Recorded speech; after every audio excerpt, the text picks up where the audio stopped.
Hello and welcome to the Conscious Leadership Podcast. My name is Julie Hogbin and I am the creator and founder. This podcast covers every aspect of conscious leadership and the Conscious Leadership Code. And if there is a particular example or angle or subject you would like an episode on, please reach out and let me know and I will create it specifically for you.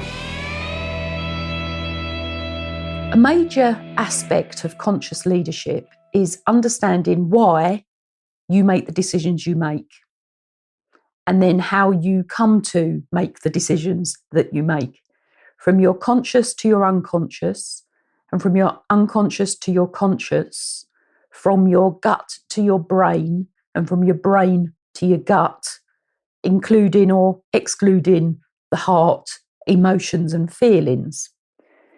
And there are so many things being a technical word for me, that impact how we make our decisions.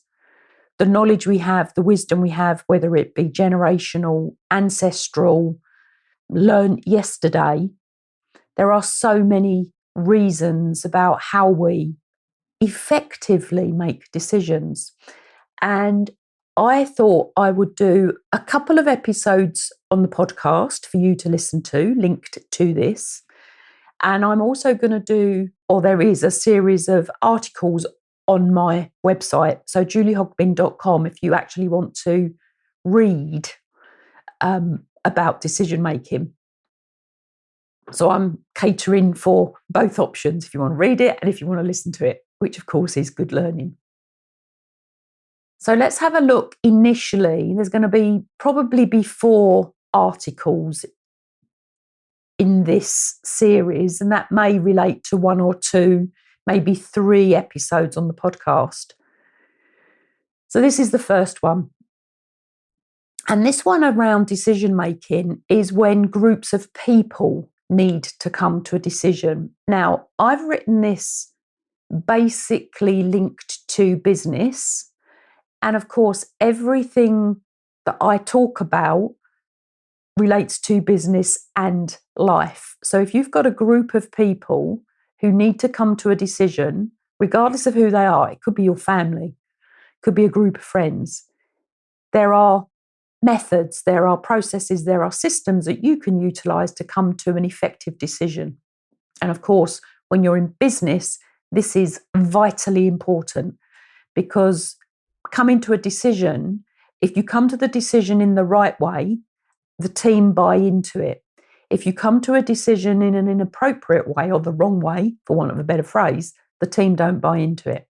So this is linked into change, this is linked into progress, this is linked into anything you want to link it to in reality. So let's have a look at this.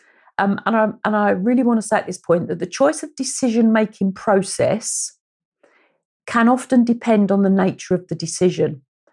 It can depend on the size of the group. It can depend on the time constraints that you have. And it can also depend on the level of consensus required. Now, dependent on the power play within your business, within your group, you might not need consensus. You might just make the decision. And of course, that's a decision that you can make.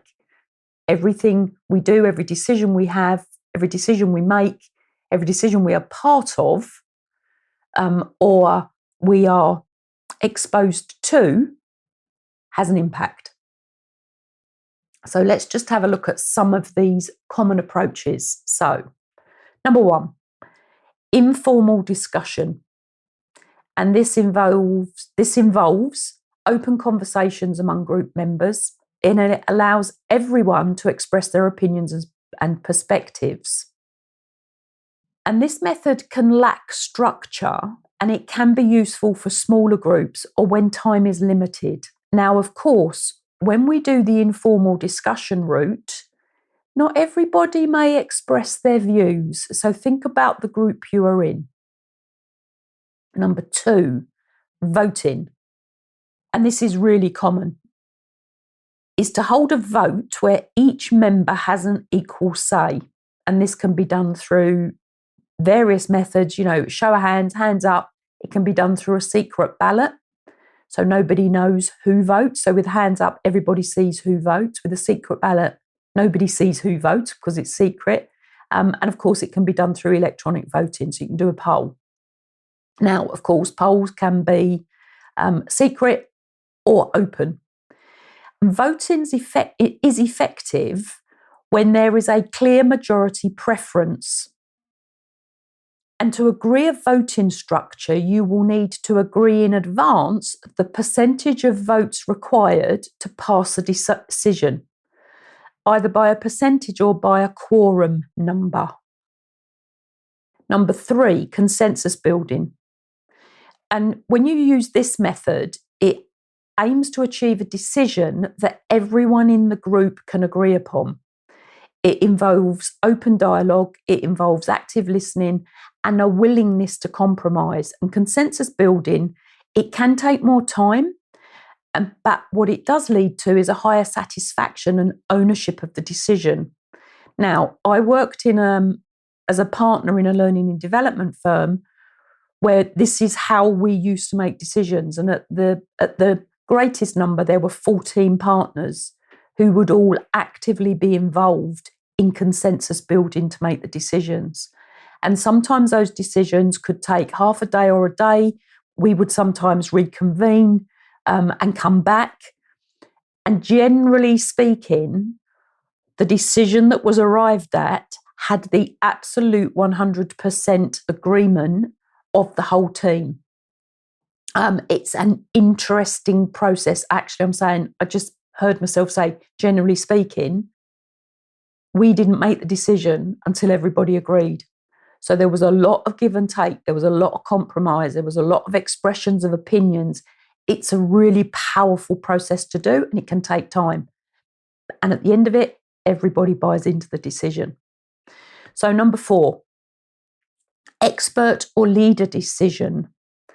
And in some situations, a designated expert of the subject matter or leader of the subject matter makes a decision based on their knowledge, their experience, and or their authority level.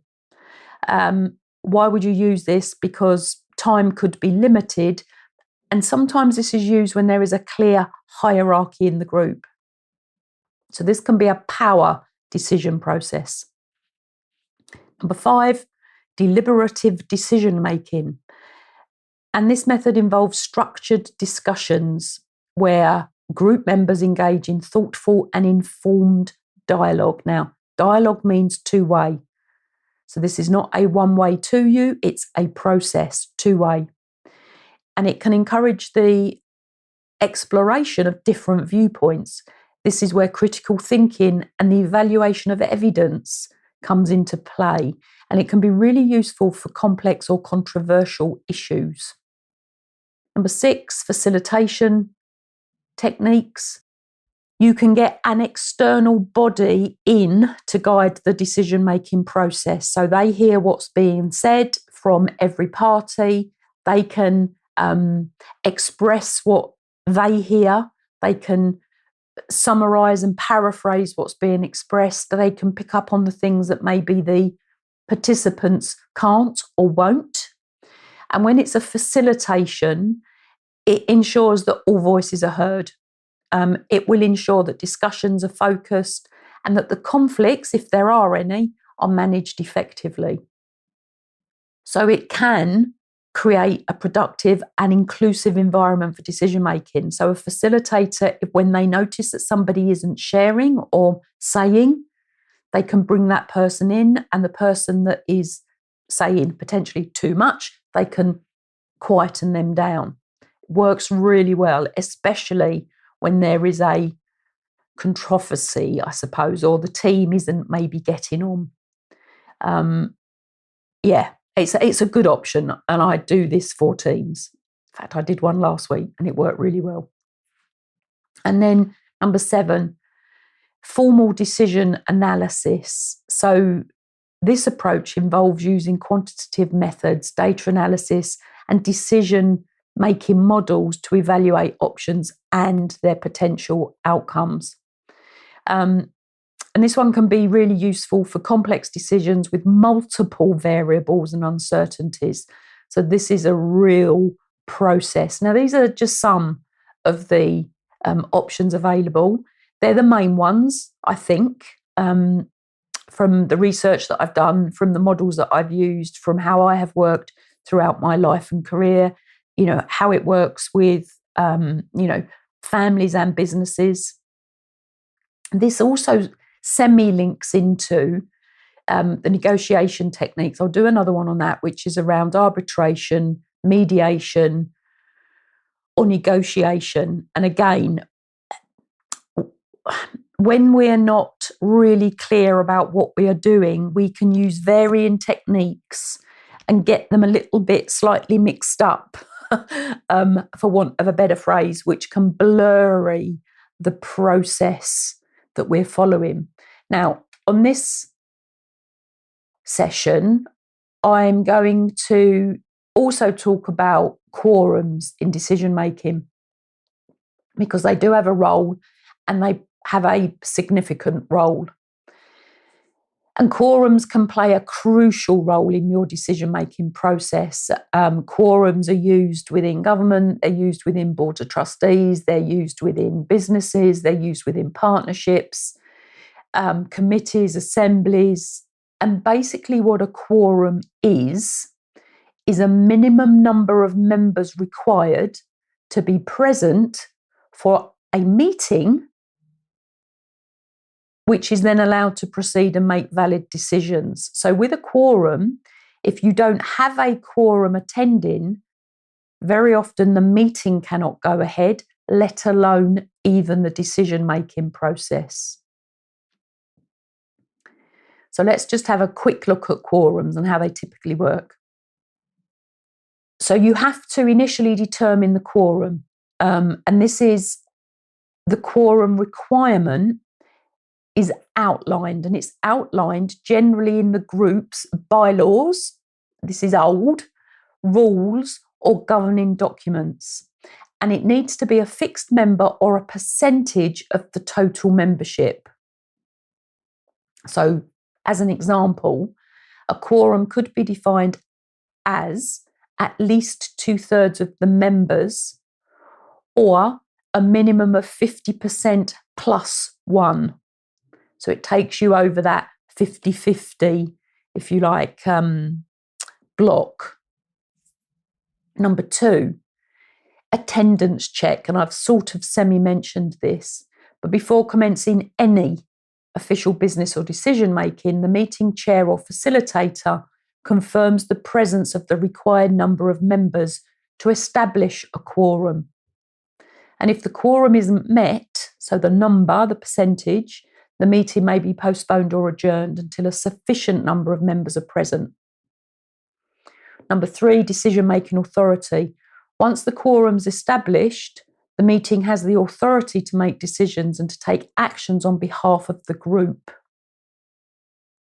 So without a quorum, any decisions made may be considered invalid or non-binding.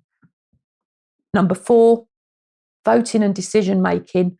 After the quorum is confirmed, discussions and voting on agenda items can proceed.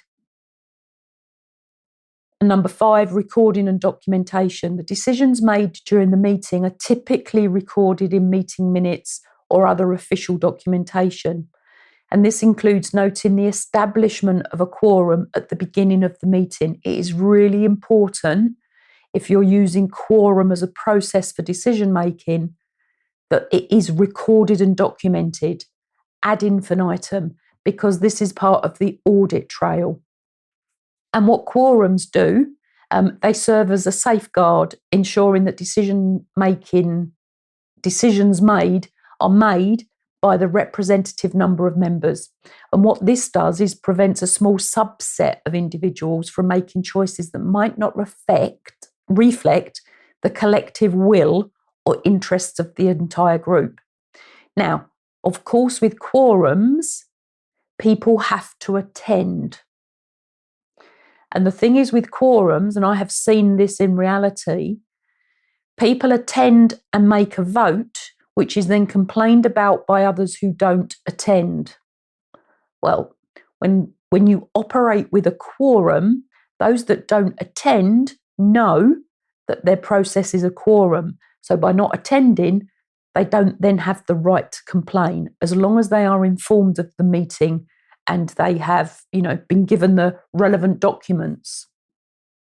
So with a quorum, it's very much a personal responsibility for the participants to attend the meeting, to be party to the discussions and the decisions. Again, if you want to reach out to me about any of this, please do. And again, the articles will be on the website, juliehogbin.com. Thank you for listening to this episode of the Conscious Leadership Podcast. And if you have found it useful, please leave a review. And if you have found it useful, please share it with others that will find it useful as well. If you want to know more about my publishing, please follow me through to the Amazon author page. And if you would like to follow me on any of my other social media channels, please do, which also includes a YouTube channel.